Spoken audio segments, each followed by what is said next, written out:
How's it going? So, in the road to the 500-pound deadlift, as well as just making sure I optimize kind of my diet to make sure that I'm in my early 20s right now, that as I get into my later 20s, my 30s, that I'm still healthy metabolically as well as physically, and just kind of make sure that I fuel my body with what it needs to make sure that I am not going to be facing too many issues later on in life, or that there's nothing I should be concerned about diet-wise. Like, oh, am I lacking in these micronutrients? That micronutrients is what I'm consuming supporting the goals that I'm putting thus forth, as well as I am an engineer working 10 hours a day.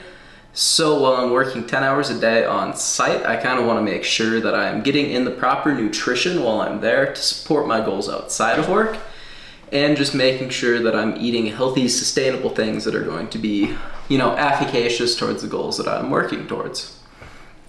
So I did just get some groceries, and there are some other items that I will be pulling up as we go throughout the video, but I just wanted to go ahead and walk you guys through some of the stuff that I generally buy right now. We will be going left to right as it goes from more of the protein heavy items into just those that I consume for micronutrients and because I should be.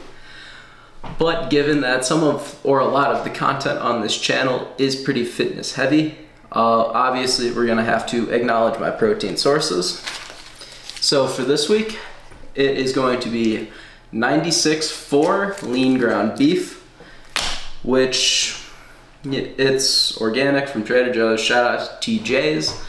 But what I have been doing, and this is an off week from it, is I will buy a few pounds of tri-tip or another lean beef from Sam's Club in bulk, cut it up into about 5-ounce portions, then cook that and consume that as I go, where I would be cooking for lunch that day and dinner that night, or stuff like that.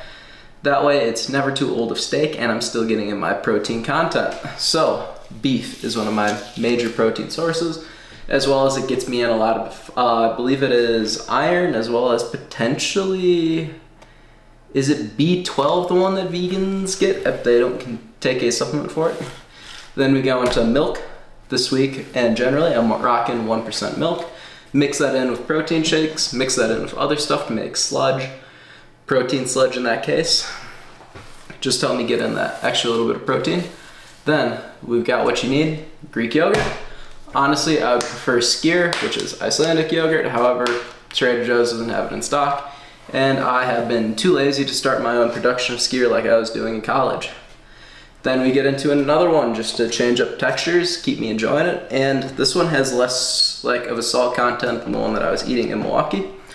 But shout out to Sam Westfall, cottage cheese. And then we have my final primary protein source, which is going to be eggs. In this case, it is pasture-raised eggs, because I would prefer for my chickens to be happy when they're shooting out their eggs, and pasture-raised means that they're a little more free, unlike, the modifiers of cage-free, where they're not in a cage, but that doesn't necessarily mean that they're free to go about their way, eating and chewing on little insects, so there's better micronutrients within my eggs. Kind of want that. Shout out to the grubs that they're consuming. We get into some crackers while I'm at work. I like to pair these with a little bit of it's been Cheddar cheese or just cream cheese, just to get a little bit more fat in my diet, so I'm a little more satiated. And there is better fat to help regulate my hormones in my diet. Then we get into some gut health items, of which I consume kefir for its probiotics, on top of that found within the Greek yogurt, as well as kimchi. Try it out, and maybe cucumber kimchi works for you better than cabbage kimchi. Cabbage kimchi is all they had, but next time I'm going to H Mart, I will be restocking on cucumber kimchi, most likely. Then, since I am a engineer, as well as someone that lifts quite frequently, there's obviously going to be a caffeine source in it. Here is cold brew concentrate, just for a little bit of caffeine, and that way I'm not going out and spending stupid amounts of money on Starbucks, Dutch Bros, something like that. However, I probably will get myself Dutch Bros tomorrow morning. Now we get into just some items for micronutrients, snacks, and just because taste, as well as to curb some sweet cravings. Bananas. Get your potassium in. You need more electrolytes than just sodium. You also need potassium. Make sure you balance them out. So consume your potassium pencils. Then grapes. So my initials are GRP, which is practically grape. So it would be stupid for me not to get grapes, and sweet enough to kind of curb my constant sweet cravings, even though that never really happens. Then we get into some mini cucumbers, aka a lot of water content, voluminous, a little bit of micronutrients, but not too many calories, and a good little crunch, even though I do like pickles. This one I honestly just bought because I wanted a little bit of variety, but carrots. Get in your fiber, get in your vitamin, oh crap, is that vitamin K that carrots give? I don't remember off the top of my head. However, it's not gonna make my eyes any better. That's a lie. Then we get into some pitted frozen dark cherries. I like these for their antioxidant content, a little bit of vitamin content in there. It's a good carb source, and it just kind of, throw it in the yogurt, throw it in the cottage cheese, get a little sweet, you get a little something that's not just dairy. Then arugula. It's a green. Mom always said to eat your greens. Eat your greens, kind of self-explanatory. This was not from the grocery store, but it was propping up stuff so this looked more aesthetic. We have V1 Ultimate. Use code GP at checkout for protein pre-workout and stuff like that. But that does bring us on to the final item that I did buy at this grocery store haul. Watermelon. Again, voluminous, hydrating, as well as just sweet and satiating to an extent. And pretty low calorie content. So why would I not do it? But wait just there, we have to grab some items that weren't in this haul, but are regularly consumed. Alright, so now that we're back, we have a few more diet hacks and just things in my diet that I consume regularly. But we have sparkling water.